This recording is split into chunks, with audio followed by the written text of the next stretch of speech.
baik kalau Mas. Kesempatan Mas jangan disia-siain.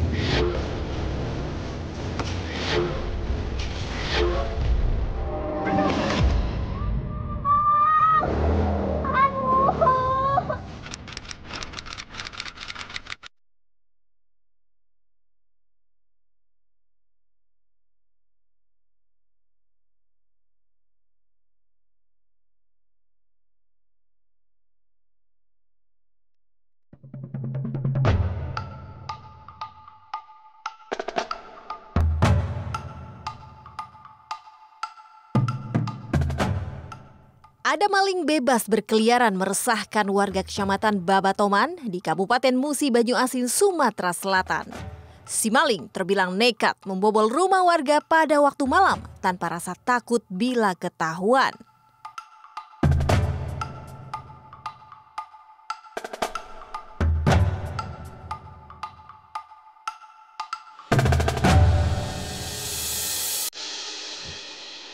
Ia merasa beruntung sebab nasibnya tak pernah buntung. Ia selalu membobol masuk ke rumah lalu bisa pulang mengantongi rupiah.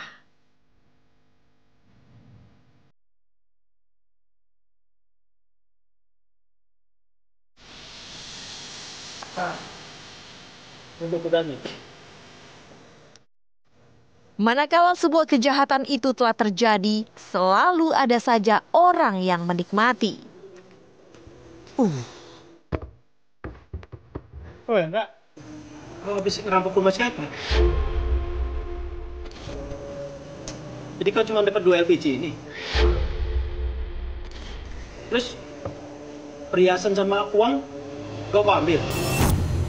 Ya, gini bang, abang mau nggak bang bayarin gas LPG saya? Nggak mahal kok, saya kebetulan lagi butuh duit nih bang. Buat apa aku beli gas LPG kayak gini? Kalau kau ada HP, boleh tuh kau gadaikan ke aku. Ada nggak? Nggak ada bang kalau HP. Ya udahlah, saya tawarin ke yang lain ya bang ya. Gus, bayarin dong, murah kok. Nggak deh, nggak pan. Yan, bayarin. Lagi butuh duit nih. Enggak. Tawarin aja tuh, yang belakang tuh. Mas. Apa Ndra? Bayarin dong. Itu sewa. Tambahin lah bang. 100.000. Mau nggak? Dagangan juga lagi sepi nih. Nggak bisa tambahin lagi nih. Mau nggak nih 100.000? Kalau nggak mau ya udahlah. Iya udah nggak apa-apa. Bener deh. Iya udah nggak apa-apa. Beginilah ekosistem jahanam, cara Indra meraup keuntungan walau dijadikan bahan olokan. Kendati demikian, teman sepergaulannya itu tak pernah menolak apapun barang curian yang ia tawarkan. Manisnya uang hasil curian dikecap oleh Indra seperti madu pilihan. Indra pun ketagihan. Kebiasaan mencuri menjadi sumber mata pencaharian.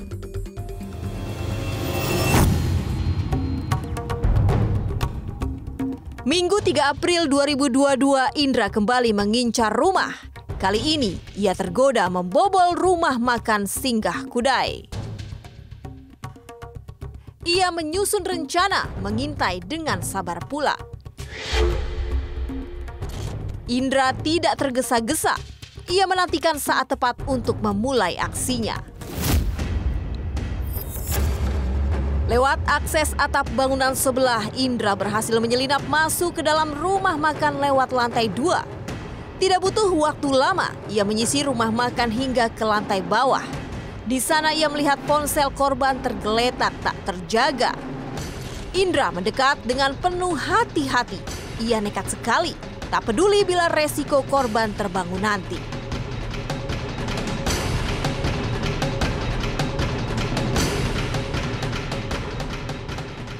Setelah mengambil 2 ponsel korban, Indra langsung bergegas meninggalkan rumah makan. Ia keluar lewat akses masuk ke rumah makan.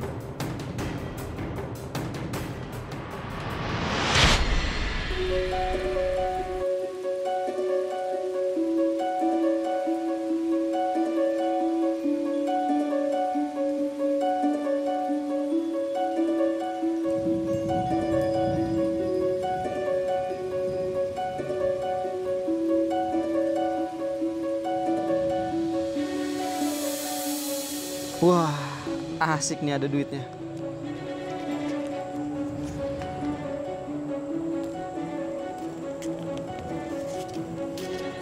Wah, 700.000 lumayan nih. Terus kalau aku jual 2 handphone ini, pasti duit aku makin banyak.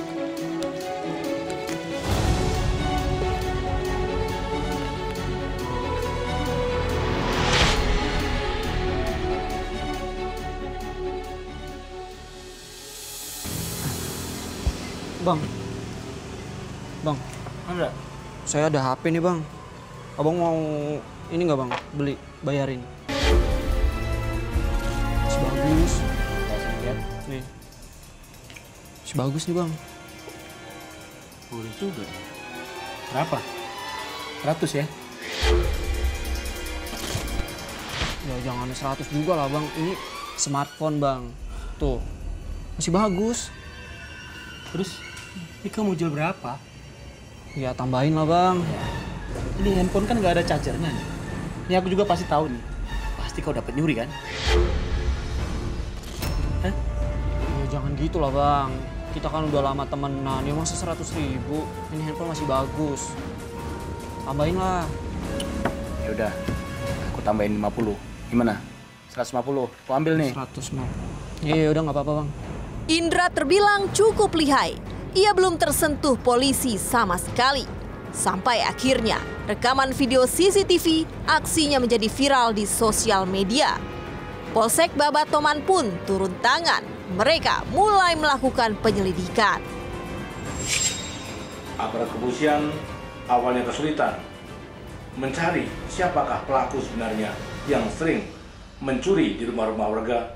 Nah, setelah terekam CCTV ini, akhirnya aparat bisa meringkus pelaku karena terekam CCTV. Diam! Duduk, diam! Diam! Apa nih, Pak? Diam, jangan ngomong, diam. Pak, salah saya apa, Pak? Udah, nanti kamu jelaskan di kantor. Jangan lawan kamu. Ayo, Pak. Makasih, Pak. Aduh. Ikut. Pak, makasih, Pak. Ikut, saya bolongin kamu nanti. Diam! Nah, Jangan melawan. diam.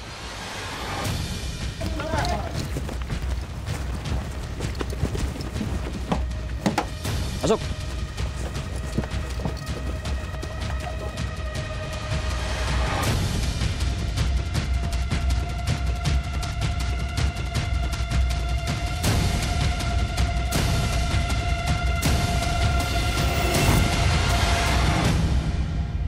Proses identifikasi pencuri yang terekam oleh kamera CCTV rumah makan membutuhkan waktu 5 hari, termasuk proses pelacakan serta penangkapan.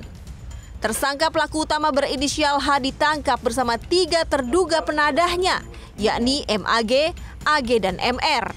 Mereka dijerat menggunakan pasal pencurian juga pasal penadahan. Sebenarnya pelaku pencurian ini sudah sempat viral karena terekam CCTV. Dan pelaku ini merupakan pelaku yang pencurian kecil-kecil tapi berulang. Dan ini kami dapatkan setelah kita lakukan penangkapan atas informasi masyarakat. Dan ini memang meresahkan di wilayah hukum Polsek Babatoman. Berapa pelakunya itu, Pak? Pelakunya 1 orang dan penadanya kita ambil 3 orang. Itu termasuk komplotannya, Pak ya? Iya, termasuk kawan-kawannya di beberapa tempat kejadian. Nah, pelaku kita kenakan pasal berapa, Pak? Sementara ini kita kenakan pasal 363. Ancaman Pencurian hukumannya? dengan pemberatan ancaman hukuman 5 tahun ke atas.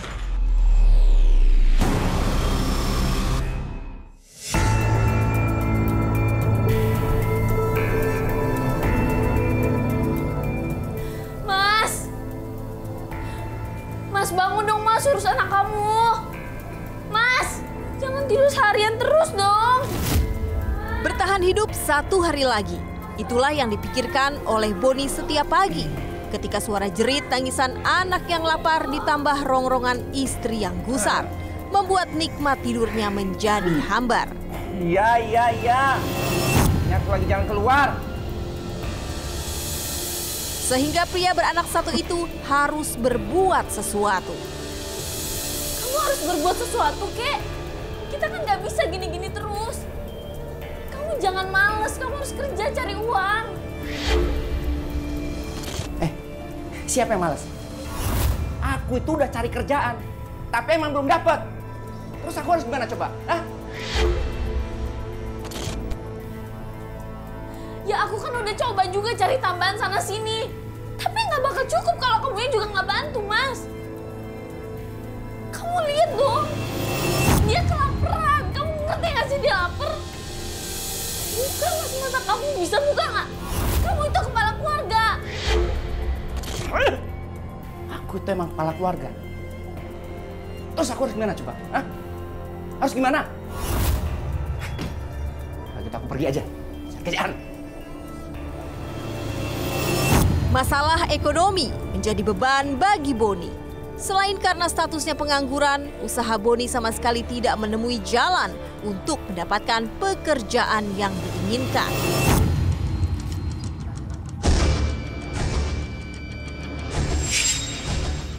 Ibarat di ambang kejatuhan, pikiran Boni begitu sesak menanggung beban serta tuntutan. Di jalanan, ia melapangkan pikiran. Mas. Kalau jalan tuh pelan-pelan ya. Jangan lari kamu. Woi, sini jangan lari kamu. Awas ya kamu sampai ketemu. Hingga akhirnya timbul niat jahat ketika Boni melihat kesempatan mudah untuk merampas perhiasan anak di jalan raya. Boni gelap mata. Anak itu pakai kalau Mas. Kesempatan Mas jangan disia-siain.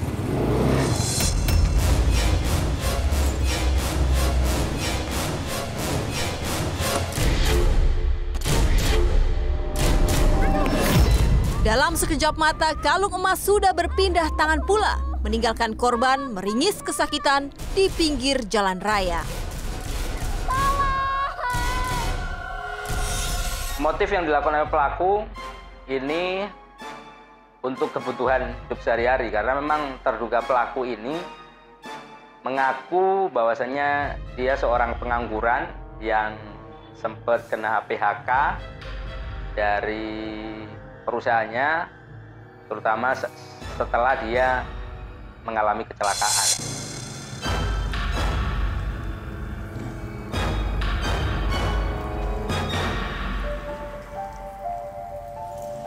Mas, kopi ya 1. Sekali berhasil mencoba, Boni semakin ketagihan saja. Anak-anak di Pasuruan Kota menjadi langganan mangsanya. Lumayan bisa untuk makan. Pasti nih orang rumah seneng. Dari awalnya cekak rupiah, kini jutaan rupiah dalam genggamannya. Uang panas hasil penjualan perhiasan curian digunakan untuk mencukupi segala kebutuhan. Selama beraksi, Boni terbilang aktif, lihai, dan cukup rapih. Sedikitnya di 11 titik lokasi di Kecamatan Rejoso dan Kecamatan Gondang Wetan, ia mengantongi duit jutaan dari penjualan perhiasan belasan korban. Sampai akhirnya polisi bisa mengenali wajahnya berkat rekaman video CCTV milik warga. Tak butuh waktu lama, identitas Boni bisa diperoleh polisi dengan mudah. Begitu pula alamat rumahnya. Selamat malam.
Ternyata dia tidak ada di rumah.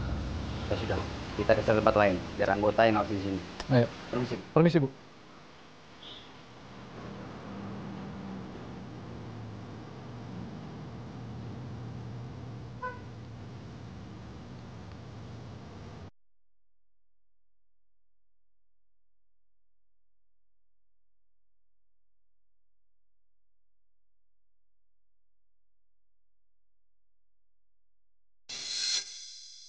Polisi mengaku dari informasi yang kita terima mengalami kesulitan karena memang satu korbannya adalah anak-anak di bawah umur, terutama perempuan, dan mereka memang agak kesulitan mengenali ciri-ciri.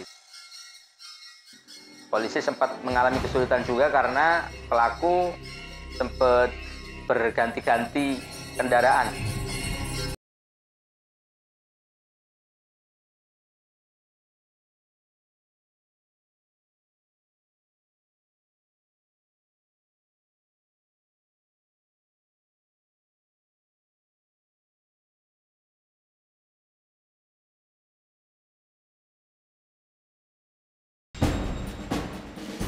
Dasar motif tersangka ialah untuk mencukupi kebutuhan sehari-hari semata.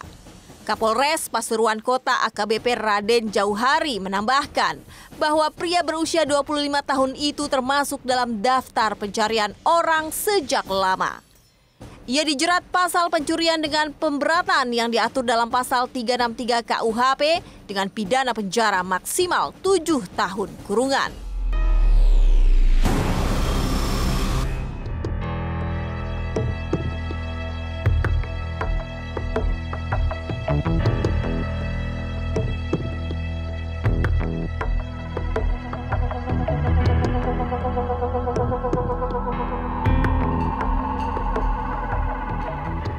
Selesai sholat tarawih berjamaah, tibalah seorang pemuda yang bertujuan bukan untuk ibadah. Sebut saja Ramlan namanya. Lantas gerangan apa niat sang pemuda warga Kelurahan Candika, Kecamatan Rimbo Tengah? Akhirnya sepi juga. Sekarang saatnya yang tepat nih.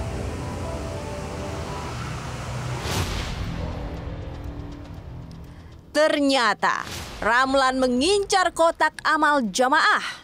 Tak ada gelisah apalagi merasa berdosa, Ramlan mencongkel lembaran demi lembaran rupiah.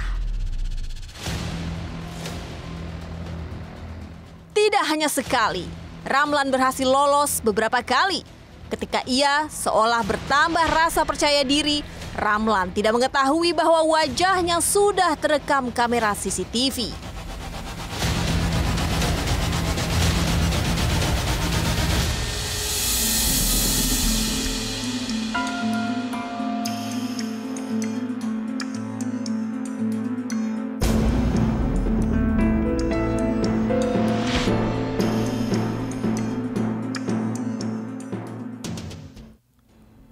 Mata nuraninya seolah buta. Ramlan bahagia sebab ia mendapatkan uang tanpa berjerih payah mencuri dari kotak amal jariah.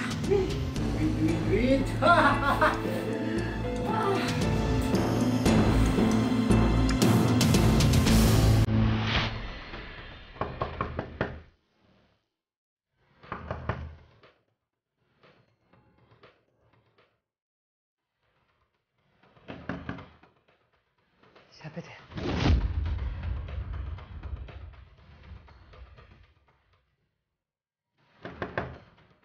Saudara Ramlan, diam, diam. Anda kalau tangkap, diam. Tak barang bukti, Pak. Baik. Ayo. Ayo. Di hadapan pemeriksa ia mengakui segala perbuatannya, lantas ditetapkan statusnya sebagai tersangka. Penyidik menjeratnya menggunakan pasal pencurian dengan ancaman hukuman paling lama 7 tahun penjara. Ironisnya, aksi pencurian serupa terjadi di mana-mana. Bila kotak amal tidak terjaga, bakal menjadi incaran empuk mereka. Seperti duet lelaki dewasa dengan seorang anak di bawah umur pula, di Musola Al-Mu'min di Jalan Tahir, Medan Timur, Sumatera Utara.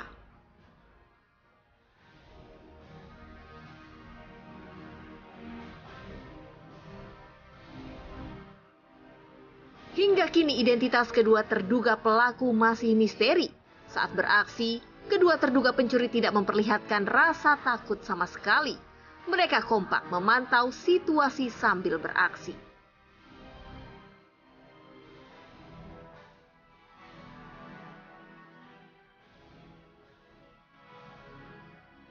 Kendati demikian, polisi tak henti melakukan pengejaran. Cepat atau lambat, niscaya para terduga pelaku akan tertangkap juga.